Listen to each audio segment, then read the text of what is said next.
Raden Azila dari SD Islam Al-Falah 2 Jambi. Santai sore sambil ngopi, ditemenin gadang ubi. Kalau mau tahu cerita legenda Jambi, dengerin cerita Raisa kali ini yang berjudul Legenda Danau Sipin. Alkisah tersebutlah gadis cantik jelita, tinggal di pesisir negeri Padang. Kulitnya putih bagaikan kapas, rambutnya hitam bagaikan sungai yang memantulkan cahaya rembulan malam.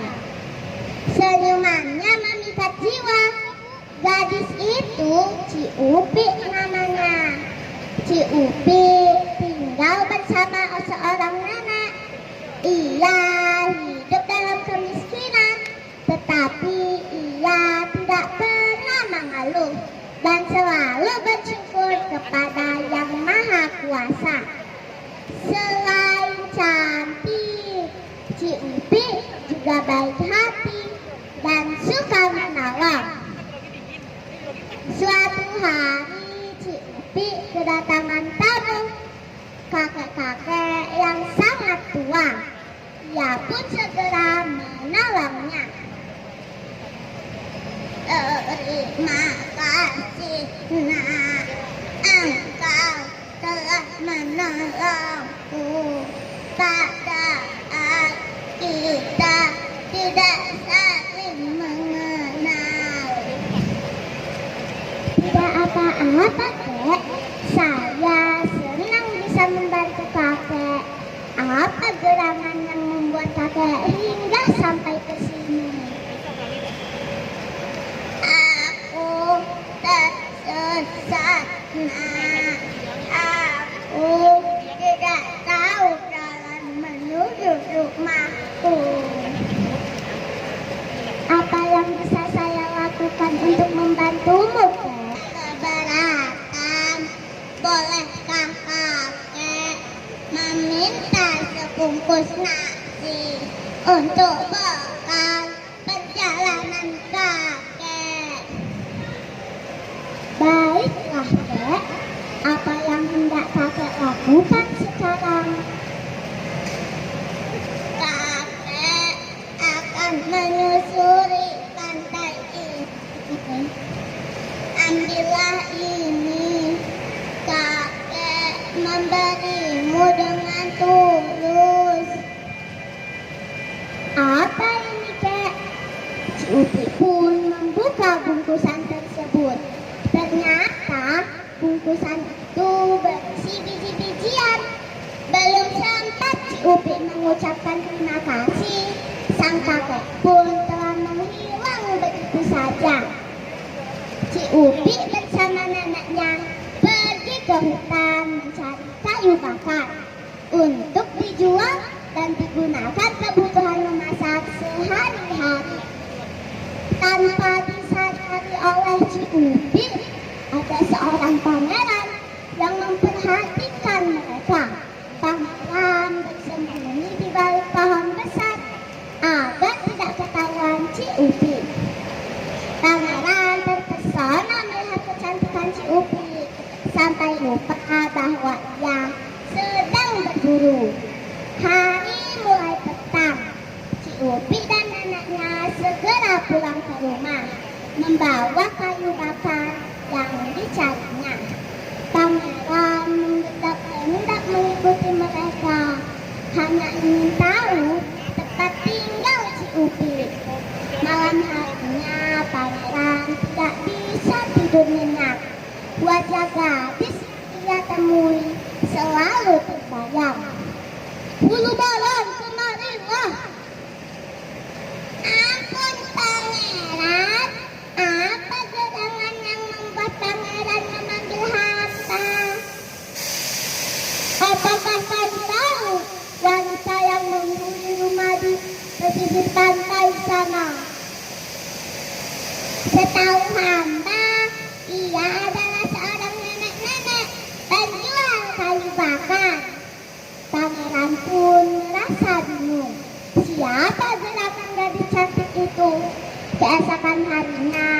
Pangeran pergi ke rumah si Upi tanpa ditemani bulu bawang. Ia menyamar menjadi rakyat biasa. Siapa engkau ini anak muda? Saya bujang tuangan, Nek. Nenek kasihan melihat bujang kelana, menyuruhnya untuk masuk ke rumah dan menyuruh si Upi mengambilkan makanan. Setiap hari Pangeran membantu nenek dan si Upi, sehingga Pangeran dan si Upi saling mencintai. Akhirnya mereka pun menikah. Para undangan dari penjuru negeri ikut gembira menyaksikan pernikahan tersebut. Pernikahan berlangsung 7 hari 7 malam, sehingga timbullah iri hati para undangan. Tanpa diketahui oleh pangeran, para raja menyusun rencana jahat untuk menghabisi pangeran dan merebut si Upi. Keesokan harinya para raja mengajak pangeran berburu ke hutan. Pangeran memberitahukan ajakan itu kepada istrinya. Berhati-hatilah suamiku. Aku berjanji akan pulang dengan selamat. Tetapi jika engkau mendengar kabar kematianku, maka pergilah dari negeri ini. Sebelum pergi, pangeran memberikan keris kepada si Upi. 3 hari berlalu, pangeran belum juga pulang ke istana. Si Upi pun selalu berdoa. Tiba-tiba datanglah seorang bulu bawang menyampaikan kabar bahwa suaminya telah meninggal dunia. Tapi apa daya, ia harus meninggalkan negeri tersebut sesuai pesan suaminya. Malam harinya, pangeran menyiapkan bekal yang dibutuhkannya. Ia membawa keris dan biji-bijian. Keesokan paginya, semua orang mencari si Upi. Para raja yang ingin meminang si Upi pun marah dan luka. Tidak menemukan si Upi di seluruh negeri itu. Hutan berganti desa, desa menjelma lautan. Di negeri seberang, di negeri baru si Upi berpetualang. Ia menumpang kapal membawanya berlayar. Sampailah ia ke kota Jambi. Saat melintasi sungai Batanghari di kawasan Danau Sipin saat ini, kapal mengalami kecelakaan. Si Upi dan penumpang lainnya pun panik. Ada apa dengan kapal ini? Apa yang terjadi? Dalam kepanikan si Upi dan penumpang lainnya, tiba-tiba kapal terbalik. Badan kapal yang terbalik membelah aliran sungai Batanghari dan menjadi daratan yang sangat luas. Kemudian si Upi teringat biji-bijian yang ia bawa. Ia menebarkan biji-bijian tersebut di seluruh tempat. Ajaibnya, biji-bijian tersebut seketika berubah menjadi berbagai macam bunga dan berbagai macam ikan. Si Upi dan orang-orang pun gembira. Mereka mengucapkan rasa syukur kepada Yang Maha Kuasa. Ternyata keajaiban daratan tersebut terdengar oleh para raja.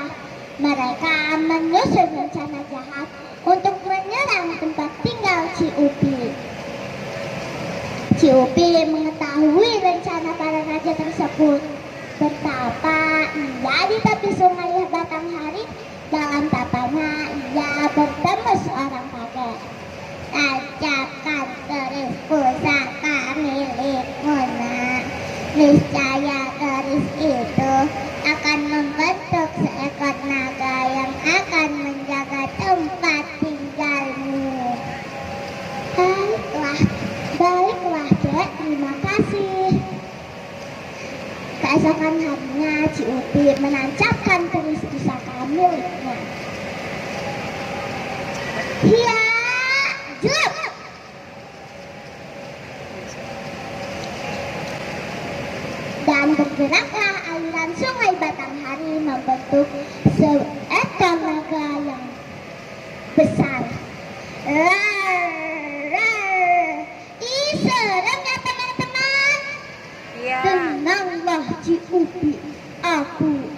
menjaga tempat tinggalmu. Rar. Sampailah para raja ke wilayah Jambi. Sebelum mereka menginjakkan kaki, tiba-tiba kapal mereka hancur berkeping-keping. Diterpa ombak besar dan sang naga yang marah. Pesan moralnya adalah yang bukan hak kita, walau dengan menghalalkan segala cara, tetap tidak dimilikinya. Tetapi jika kita melakukan dengan hati yang tulus, ikhlas, selalu bersyukur, maka semua akan indah pada waktunya. Semangat membaca, mencerdaskan anak bangsa. Salam literasi. Wassalamualaikum warahmatullahi